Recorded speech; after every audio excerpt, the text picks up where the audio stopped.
Hello and welcome to our second installment of Airsoft Reviews from Small Balls Production. Today I will be sharing about my cyma or cyma m14. This gun you can get off of Airsoft GI for about $120. Recommend cyma because I have heard that they are one of the best companies out there making the M14. Although mine came a little bit weird when I first got it out of the box. Maybe shipping error, manufacturing error, who gives a shit. Let's start on the back of the gun. Here you have the butt plate, right here. This opens up for a nice shoulder rest. And it also houses the battery compartment, which is right about here. Now, battery compartment is in here.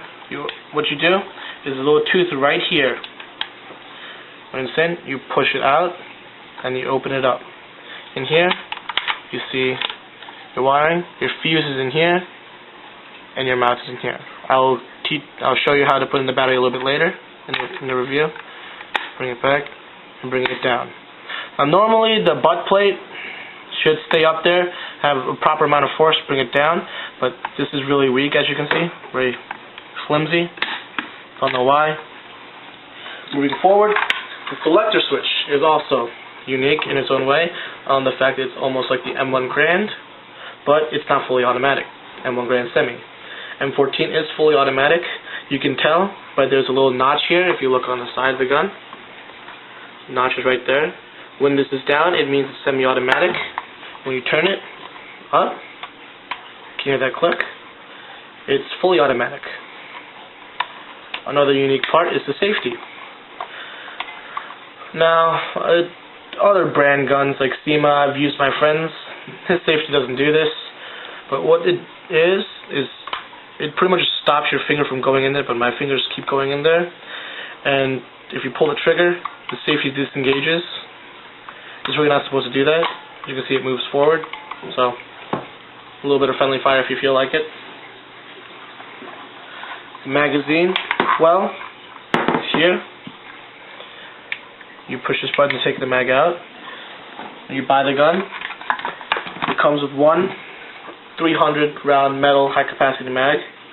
Now mine's one of the newer versions, so it not only comes with the winding wheel, it takes some time, maybe 70 round trips, and your whole thing is loaded up. Or when you get the gun, you get a bag like this and something that comes in it. It's like a chuck key. What you do, you find this hole right here, put it in, and you can wind it. Maybe 30 times, and you have a fully wound up mag, and you could probably shoot the whole mag without even winding this once. Putting it in, there's a little notch right here in the front, and a notch right here. It's a little bit hard to see, but it is right here. What you do is like an AK style mag. You put it forward until you hear the little click, and then you bring it back in. Now, what I don't like about this gun is the slot. There's a lot of it, not much back and forth. And the fact that when you look at the magazine well, it is actually not that deep in it, and there's a whole bunch of space. Partly because the hop up is right in front of the mag. I have been able to adjust the hop up with the mag in it, but recommending that you don't do that. When you move it to the left, the hop up is to make the BB go up, and to the right, down. Going back to the top, bolts and bolt catch. Now I recently lent my gun to a friend, and he had to be a shithead about it, and he lost the bolt catch, which would hold the bolt back like that, but now it does it by itself. It's fine.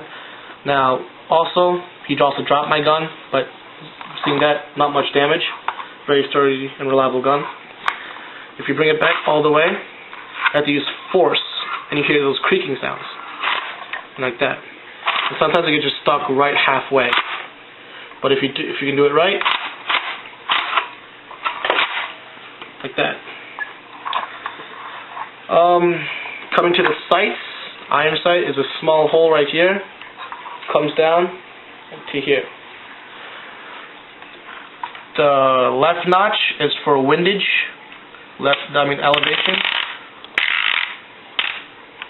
Down. For the right side, it's to move the sight left and right.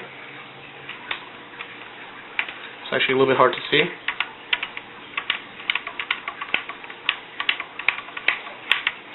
Like that. I'll readjust it later to my likings. Up here you can have a rail mount. You can buy it for maybe 19 bucks. The one I'm buying is, you put the rail mount here, and there's a screw in there. Moving forward to the top, this is ABS plastic.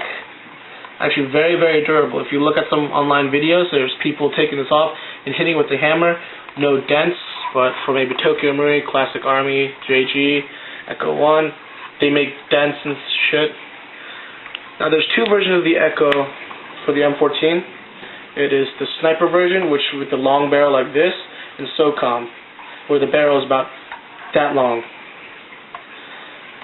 Coming to the top of the barrel, this is removable with this small Allen wrench that it comes with in the box. I will not do it because I do not want to. But it is actually very, very hard to see, I believe.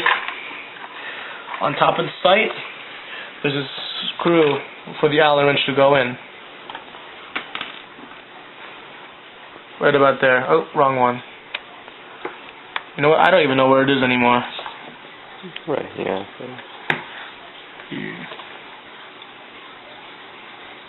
No, that's not it. Anyway, if you did do that, this will be able to move right here. This will not screw off. And with that, you can put in a suppressor. For those of you calling for a silencer, there's no such thing. Suppressor, don't bullshit me about it. I've done my research. Coming to the real steel of this gun, it is exactly like the real thing, except it's black, not wood. The M14, the only parts that were metal was probably the magazine, the bolt top area, trigger mechanism. Everything else was fiberglass. Frame, fiberglass, barrel, metal. This was also fiberglass, plastic-ish. Now, to show you about, before I show you the compartment for putting in the battery, you can actually take this off, and that's how you disassemble your weapon. To do that, you can get a screwdriver or whatever. There's a little hole right here on the trigger guard. What you do is put the screwdriver in and pull up. Now, recommending that this, you have to actually play around a little bit to put it back in. What you do is you lift this up and you can pull it out. Trigger. Now, what I was really pissed off about, that the safety for the trigger actually works now. Goes all the way.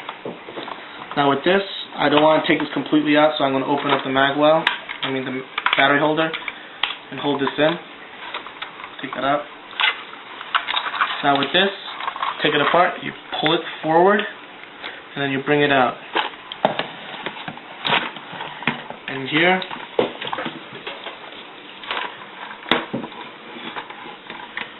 see the motor, the trigger, everything to this side. Putting it back in, it's a little bit tricky. Make sure everything fits back right up.